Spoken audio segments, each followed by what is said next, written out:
Imagine a gigantic ship capable of crossing oceans and, in mid-flight, launching a fleet of deadly fighter planes.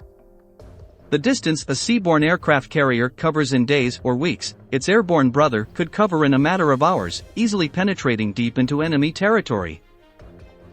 In the early 1970s, these ideas captured the imagination of the United States Air Force. The kickstart for these dreams was the presentation of a revolutionary aircraft both for its speed and its dimensions. Doubling in size any pre-existing jetliner, the Boeing 747 forever changed commercial air travel. Its impact was such that not only the passengers were amazed, but also the American military engineers. In this video we invite you to learn about one of the strangest projects of the U.S. Air Force and why the idea of an aerial aircraft carrier never materialized. On January 15, 1970, Pat Nixon, then First Lady of the United States, christened Pan Am's first Boeing 747. In replacement of the traditional champagne, the plane was sprayed with red, blue and white water. The colossal Boeing measured almost 71 meters in length and 60 meters in wingspan. So impressive was its size that it was nicknamed Jumbo. Its dimensions and large operating range forever changed the aviation industry. In a single trip, the Jumbo could carry 3 times as many passengers as previous aircraft. Consider that the 747 held the throne as the largest aircraft on the planet for 4 decades. In the face of so much commotion, a question arose. In what other areas can such a unit be useful? Pan Am founder One Trip seemed to have the answer when he declared that the 747 can be a great weapon for peace, competing with intercontinental missiles for the fate of humanity. Trip imagined that connecting the planet would be the first step to mutual understanding. But the U.S. Army had other plans in mind for the 747. In the early 1970s, the United States Air Force seriously considered converting these gigantic airliners into airborne aircraft carriers. Although it sounds crazy, that was not the first attempt. The Navy had already tried a similar system. During the 1930s, 2 airships, the USS Akron and the USS Macon, were put into service with a 60-man crew and machine guns to provide protection.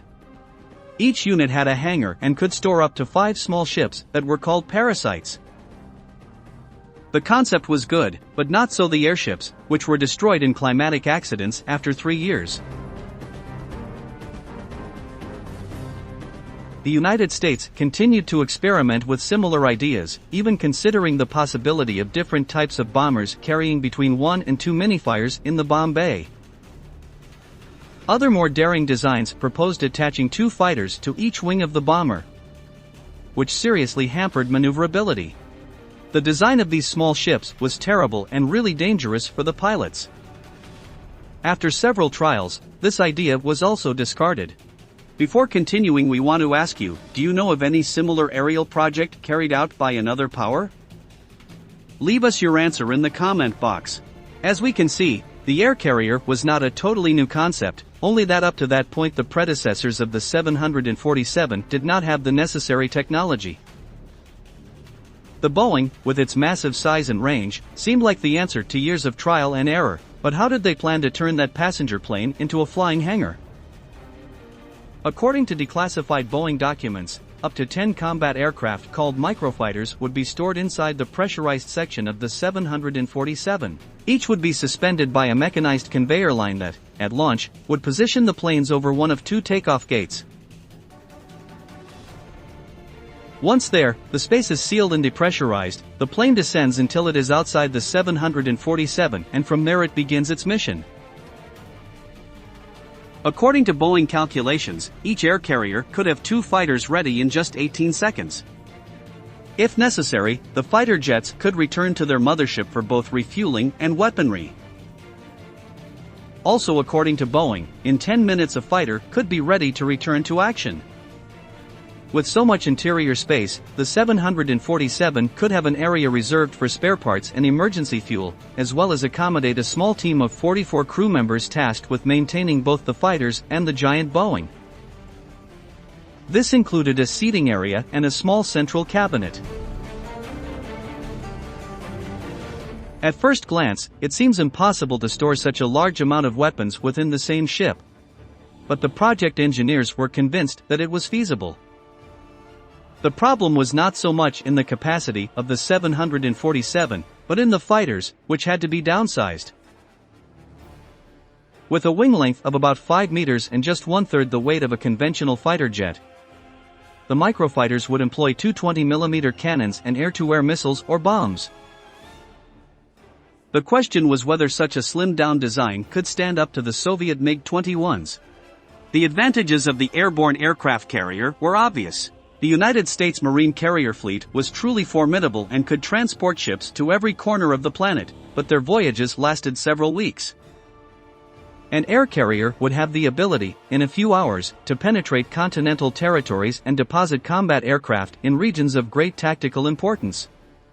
But of course, it takes much more than a study, illustrative drawings and confidence for such a project to come to fruition. Ultimately, the United States Air Force scrapped the idea. We must take into account the enormous advance in air combat that occurred between the 60s and 70s, the height of the Cold War. Investing hundreds of millions of dollars in an aircraft carrier that could only deposit small fighters could be a mistake.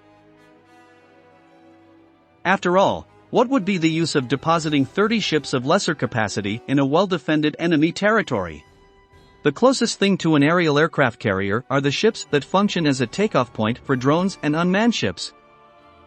In 2021, DARPA revealed the Gremlins program, named after the mythological monsters that supposedly destroyed ships in mid-flight during World War II. By comparison, this is a much more achievable and practical goal than cramming a 747 with miniature fighters. Although the dream of an aerial hangar seems like a story from another era, the truth is that the United States exhausted the possibilities of that concept. With numerous trials and errors, and knowing the current power of combat ships, history seems to prove that those who chose to discard the 747 aircraft carrier project were right. If you like this content, we invite you to subscribe to the channel and activate notifications. In the pinned comment and in the description you'll also find links to other videos. Thank you for joining us until the end, and we'll meet again in the next episodes of Military Aviation.